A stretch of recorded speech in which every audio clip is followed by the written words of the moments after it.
Good morning, my friends. Today, I want to share something that might sound unusual at first, something so simple that most people overlook it. It's this: don't ever say, "Hi, how are you?" Now, why would I say that? Because those four little words have become meaningless. They're said without thought, without sincerity, and without purpose. And in a world starving for genuine connection and creative energy, we can't afford to sound like everyone else. Let's talk about 4 reasons why you should never again greet someone with those empty words, and what to do instead. Every word we speak sends out a message about who we are, what we value, and how we think. Whether we realize it or not, language is one of the most powerful forces shaping our image in the minds of others, and more importantly, in the way we see ourselves. When you open your mouth, you reveal your inner world. People listen not only to what you say, but also to how you say it, and from those clues, they form a silent conclusion about you. That conclusion, your image, can open doors or quietly close them. Think for a moment about the way most people greet one another. Hi, how are you? It's a phrase so automatic, so overused, that it's lost all meaning. We toss it out like a coin into an old fountain, never expecting an answer, never caring where it lands. Yet that small, meaningless phrase sends a message louder than we think. It tells the world, I'm on autopilot, I'm not fully here. And people, being instinctive creatures, sense it immediately. They may not consciously think about it, but they feel it. The words are flat, empty, forgettable. Now, imagine meeting someone who looks you in the eye and says with warmth, "It's great to see you today," or "You look like you're having a fantastic morning." The words are still simple, but they're alive. They carry energy, sincerity, and individuality. That kind of person doesn't blend into the crowd, they stand out. You remember them not because of their vocabulary, but because of the genuine human presence behind their words. And that is what shapes an image of confidence and character. We live in a world where sameness has become the norm. People dress the same, talk the same, and often think the same. But the people who rise above, who lead, who attract others naturally, are the ones who bring life to ordinary moments. They understand that their speech is not just a means of communication. It's a reflection of their identity. When you choose your words with care, you show respect not only for others, but for yourself. You demonstrate that you're thoughtful, deliberate, and awake. Our words are like mirrors. They reflect what's going on inside. If you listen closely to how someone speaks, you can tell almost everything about their attitude toward life. The complainer uses words of scarcity and blame. The dreamer uses words of hope and imagination. The confident person uses words of calm assurance. And the insecure person hides behind empty phrases and nervous chatter. It's impossible to separate speech from image because the two are intertwined. Every careless word weakens your image. Every intentional one strengthens it. When you meet someone for the first time, your words are your introduction before your reputation can speak for you. People may forget your name, but they won't forget the feeling you gave them. That feeling often begins with your very first sentence. If you open with something mechanical like "Hi, how are you?" you blend into the sea of ordinary voices that echo through every workplace, store, and hallway. But if you take just a second to be present, to notice the person and respond with something authentic, you instantly set yourself apart. A simple "Good to see you, you've got great energy today" communicates that you notice people, you value them, and that makes all the difference. Your words are also the foundation upon which your confidence is built. When you choose to speak with intention, you remind yourself that you have something meaningful to offer. That belief becomes self-reinforcing. The more consciously you speak, the more authority your voice carries, and the more others begin to respond to you with respect and trust. It's not about using fancy words or complex language. It's about meaning what you say. Sincerity is magnetic. There's another important dimension to this: the subconscious mind. Our self-image, that quiet blueprint of who we think we are, is constantly shaped by what we say. If you continually use words that sound small, uncertain, or routine, your subconscious begins to believe that's who you are: small, uncertain, and routine. But if you train yourself to speak with clarity, enthusiasm, and purpose, your subconscious builds a new image of confidence and capability. You begin to act differently because you've taught yourself to think differently through your speech. Earl Nightingale once said, "We become what we think about," but our thinking is often directed and colored by our words. Change your vocabulary, and you change your thoughts. Change your thoughts, and you change your life. When you start replacing lifeless phrases with ones that express genuine interest and optimism, you're not just improving your communication, you're reshaping your personality. Let's say you're in a workplace where everyone greets each other with the same dull routine: morning, how are you? The tone is flat, the eyes are distant, and everyone walks away unchanged. Then one day you decide to break the pattern. You walk in with a real smile and say, "Morning, team. Let's make today count." It's only a small shift in words, but you'll notice how people's heads lift, how they respond with energy they didn't have a moment before.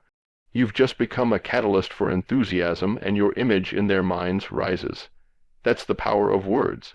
They don't just describe reality, they create it. And every conversation you have is an opportunity to practice creation. When you speak with life and purpose, you remind others that they, too, can rise above the mechanical rhythm of ordinary living. You inspire through your tone, your energy, and your sincerity. So the next time you're tempted to fall back on that old automatic greeting, "Hi, how are you?" pause for a moment. Consider what image you want to leave behind. Think of your words as a small gift to the listener, a token of your awareness and attention. Say something that matters, however simple it may be, because people will forget your clothes, your title, your position, but they'll remember how you made them feel. In the end, your image isn't built through big achievements or grand speeches.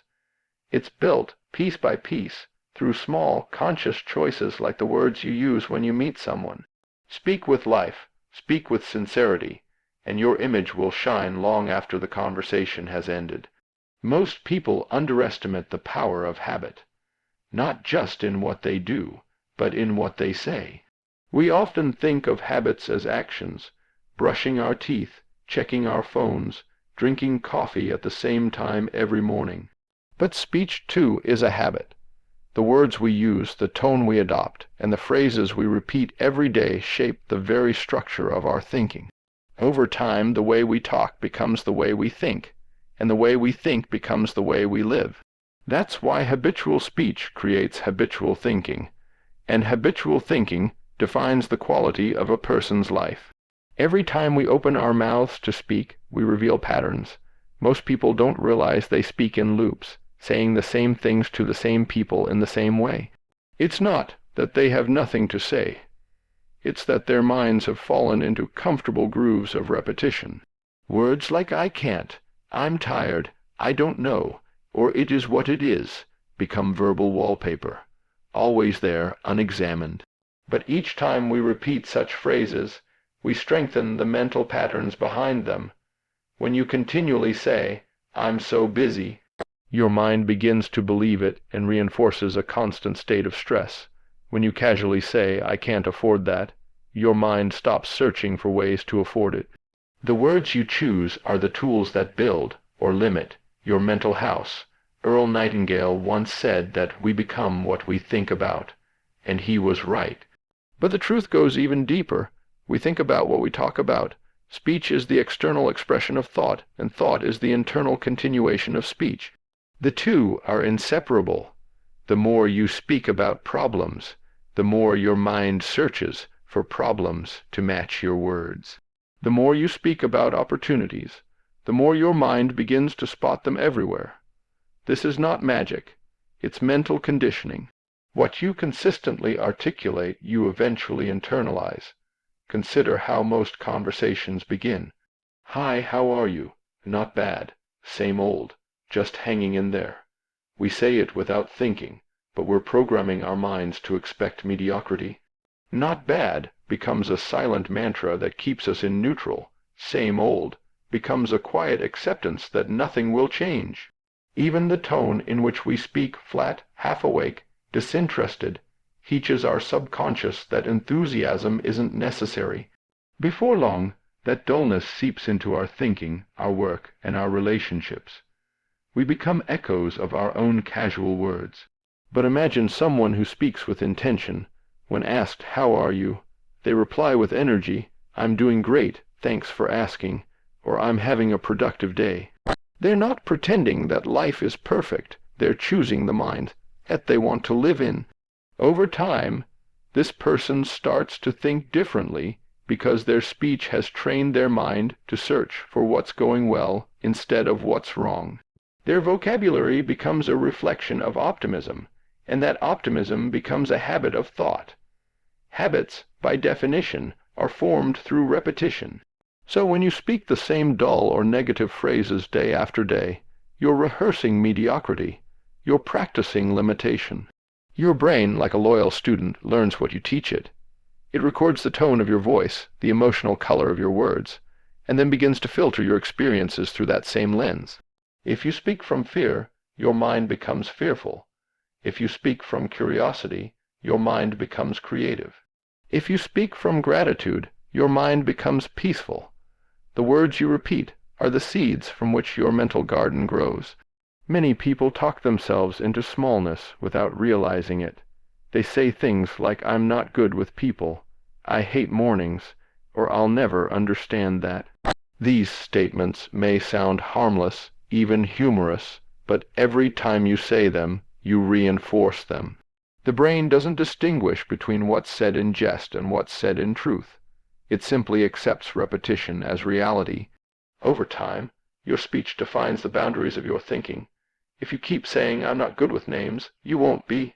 If you start saying, "I'm getting better at remembering names," your mind will begin to cooperate with that new belief. The shift begins with words. Think about children. Their first words shape how they see the world. When a parent says, "You're smart," "You're kind," or "You can do this," the child begins to form an identity around those ideas. The same principle applies to adults. We are constantly shaping and reshaping our identities with language. If you constantly describe yourself as tired, unlucky, or overwhelmed, you're writing that script into your subconscious mind. You start to live according to the story your words tell. But if you choose words of strength and growth, "I'm learning," "I'm improving," "I'm handling this well," you begin to build a different narrative, one that leads to confidence instead of resignation. The most successful people in the world speak differently. Listen to them carefully, and you'll notice patterns of purpose. They use words that point forward, not backward. They describe their challenges as lessons, their goals as certainties, and their setbacks as temporary. Their language reveals their mental state, and their mental state determines their results. They've trained themselves to speak with intention, and in doing so, they've trained their minds to think with clarity. Changing habitual speech doesn't mean pretending to be cheerful all the time.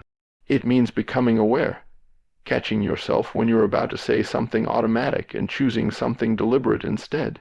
It means turning "I have to" into "I get to." It means replacing "I don't know" with "I'll find out." It means choosing words that serve you instead of sabotage you. Every small change in language is a small change in thought, and those small changes, repeated daily, lead to big transformations. If you want to change your life, start by changing the way you talk to yourself and others. Pay attention to the phrases that fall out of your mouth without effort, because they reveal the habits of your mind. When you change your speech, you reprogram your thoughts, and when your thoughts change, your actions follow. Eventually, your results catch up to the language you've been speaking all along. In the end, speech is not just communication. It's creation. You are constantly creating the quality of your life through the words you choose and the tone you use. If your speech is careless, your thinking will be careless. If your speech is purposeful, your thinking will be powerful. The choice, as always, is yours, so choose your words carefully, because your future is listening. Real human connection does not happen by accident. It requires intention, presence, and conscious effort. Most people move through life surrounded by others, but rarely connected to them. They speak out of habit, listen without focus, and engage without heart. In a world full of fast talk, busy schedules, and endless distractions, genuine connection has become rare, and therefore more valuable than ever. The ability to connect meaningfully is not a gift reserved for the few. It's a skill that grows from awareness and effort. When you ask someone, "How are you?" and barely wait for an answer, you're not connecting, you're performing a ritual. It's the social equivalent of a handshake with no grip. Words are exchanged, but no feeling passes between them. Most people do this dozens of times a day, mistaking politeness for connection. But politeness without sincerity is just noise. Connection begins when we stop moving automatically and start paying attention. It's when we make the decision to be fully present in the moment, to see the person in front of us, not as a role or a label, but as a human being with their own story, worries, and dreams. The secret to building strong relationships, whether in business or personal life, lies in our ability to listen and respond with genuine interest. True listening is a rare art. It's not waiting for your turn to speak. It's quieting your own thoughts long enough to understand what the other person really means. Most people don't need someone to solve their problems. They need someone who actually hears them. When you listen with full attention, you create a silent space of respect. And in that space, trust grows. Trust is the foundation of connection, and trust can only be built consciously. You can't fake it with words. You build it through consistency, sincerity, and empathy. When people feel you're present with them, not distracted, not pretending, they open up. They lower their guard. They begin to see you as someone safe to talk to, someone who values them. That moment of recognition is where real connection begins. Conscious effort also means speaking deliberately. The words you choose, the tone you use, and the energy you bring into a conversation all communicate something deeper than the literal meaning of your sentences. When you speak with warmth and curiosity, people sense it. They feel acknowledged, respected, and seen. But when your tone is indifferent, rushed, or distracted, people withdraw, even if your words are kind. Communication is not just about what you say, it's about what you convey through your presence. Think about how you feel when someone greets you with genuine enthusiasm. They look you in the eye, smile, and say, "It's great to see you today." You feel noticed. You feel that you matter. That small gesture of attention changes everything. The energy of the interaction shifts. You're more open, more willing to engage, and more positive. That's what conscious effort does.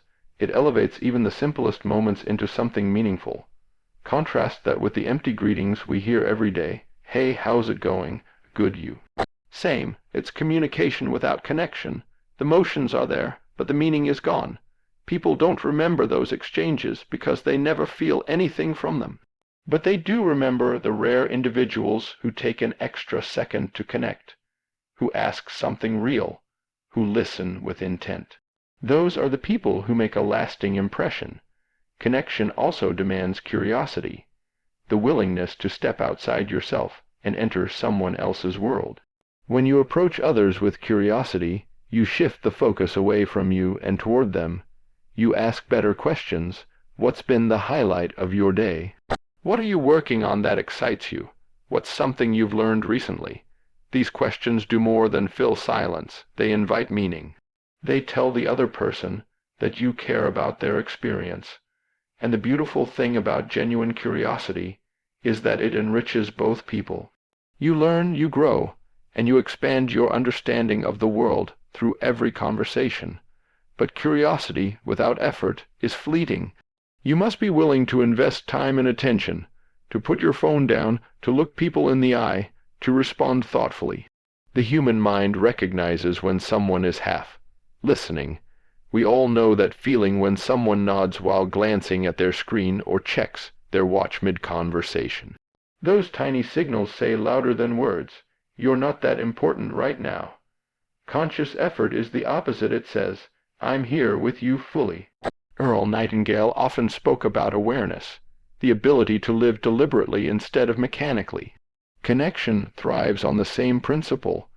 When you make an effort to be aware of others, to sense their energy, and to respond with sincerity, you step into a higher level of living. You move from mere communication to communion, and that is where leadership, influence, and love are born. There's also a practical side to this. In business, people prefer to work with those they trust. In friendships, people stay close to those who make them feel understood. In families, relationships strengthen when members take the time to communicate openly and listen without judgment. Every great team, every deep friendship, every enduring marriage rests on conscious communication. And every broken relationship can trace its cracks back to neglect the slow erosion that comes when we stop making the effort to connect. The truth is, connection doesn't require grand gestures. It doesn't mean deep conversations all the time or perfect understanding. It simply means showing up with presence and sincerity, again and again. It's built in the way you greet someone, the way you listen, the way you remember small details they mention, the way you care enough to follow up. It's built in the warmth of your tone, the steadiness of your attention, and the kindness in your response. In a world obsessed with speed, slowing down for another human being is an act of greatness.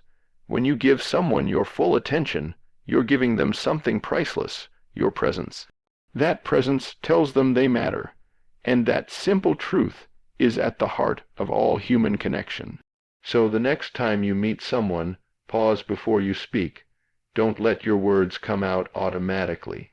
See the person in front of you, not just the face. Speak with warmth, listen with care, and mean what you say. Because connection doesn't just happen, it's built, word by word, moment by moment, through conscious effort. And when you master that, you'll find that life becomes richer, deeper, and infinitely more rewarding. Greatness is rarely the result of one dramatic act or a single moment of success. It's not born from luck, nor does it appear suddenly in people's lives like a flash of lightning.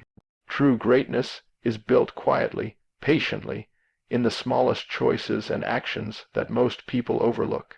It lives in the details, the tone of your voice, the care you put into your work, the way you treat others when no one is watching.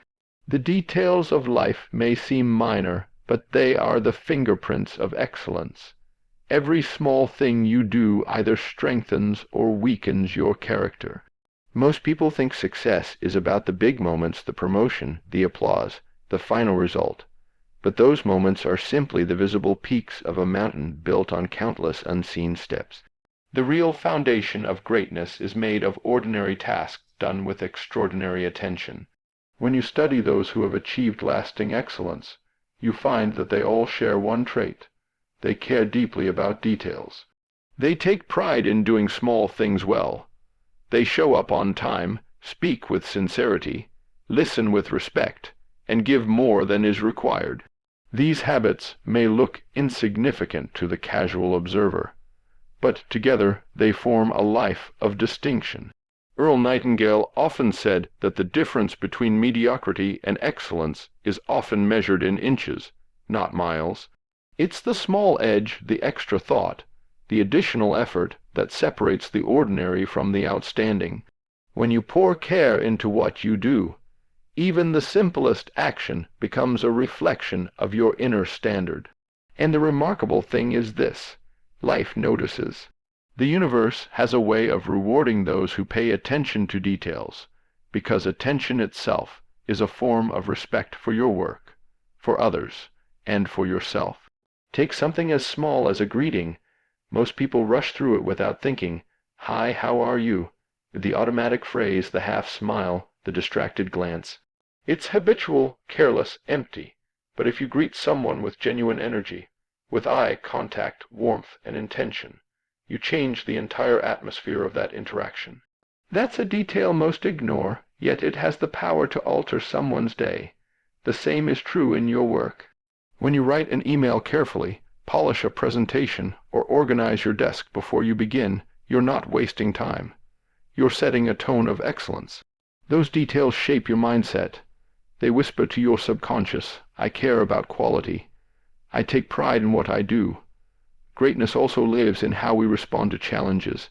Anyone can perform well when circumstances are perfect, but true character reveals itself in how you handle the small frustrations, the delays, the mistakes, the unexpected interruptions.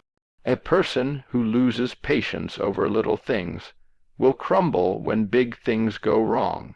But someone who remains calm, who treats every difficulty as a chance to demonstrate discipline, is already on the path to greatness. Each small act of self-control builds resilience. Each moment of integrity strengthens trust. The details of speech matter too. The words you choose create impressions that linger. A careless comment can hurt someone deeply. A thoughtful word can inspire them for years. The difference lies in awareness. When you take a moment to think before you speak, when you choose words that uplift instead of diminish, you practice greatness in miniature. It may seem trivial at the time, but over the years, those small acts of consideration form the essence of who you are. Attention to detail is not about perfectionism. Perfectionism is driven by fear of failure, fear of judgment, fear of not being good enough. Attention to detail, on the other hand, is driven by pride and love for the craft. It's about giving your best because that's who you are, not because you're chasing approval. The person who gives their full attention to a simple task, a teacher preparing a lesson, a carpenter sanding a surface, a student writing an essay, is training their mind for greatness. They're developing habits of focus, patience, and quality that will carry into everything they do. Life rewards those who approach it with care. The person who takes time to say thank you, sincerely, who remembers a name, who notices when someone needs help. Those are the people others trust, respect, and follow. Leaders are not defined by titles, they're defined by how they handle small moments. Great leaders remember the details of their people's lives. They remember birthdays, concerns, and triumphs. They make others feel seen, and that ability doesn't come from charisma alone. It comes from paying attention to details others dismiss. There's beauty in the small things, a handwritten note, a neatly made bed, a thoughtful pause before answering a question. These are the quiet signals of a person who lives consciously. The careless person rushes through life, stepping over opportunities hidden in the details. The wise person slows down enough to notice them. They understand that greatness isn't built on doing extraordinary things once in a while. It's built on doing ordinary things extraordinarily well. Even nature teaches us this lesson. Look at a flower. Every petal, every vein, every shade of color has been designed with precision. The smallest detail contributes to its beauty. The same principle applies to life. When you honor the details, your life begins to bloom with richness and meaning. You find pride in your work, joy in your relationships, and peace in knowing that you've given your best in every situation. Most people wait for the big break, the lucky moment that will change everything. But the truth is, your big moment is happening right now, in how you speak, how you think, and how you handle the details in front of you. The way you do anything is the way you do everything. If you do small things well, life will trust you with bigger things. If you neglect the small things, life will hesitate to hand you greater opportunities. So pay attention to the details. Be precise with your words, deliberate with your actions, and genuine in your interactions. Hold yourself to a standard of excellence not because anyone is watching, but because it's a reflection of who you are. Greatness doesn't announce itself. It reveals itself quietly in the way you greet a stranger, finish a task, or keep a promise. It's in the patience you show, the gratitude you express, and the consistency you maintain. In the end, greatness is not a destination, but a way of living. It's the sum of thousands of small, conscious choices made each day. And when you make those choices with care, The details of your life will form a masterpiece that speaks for itself.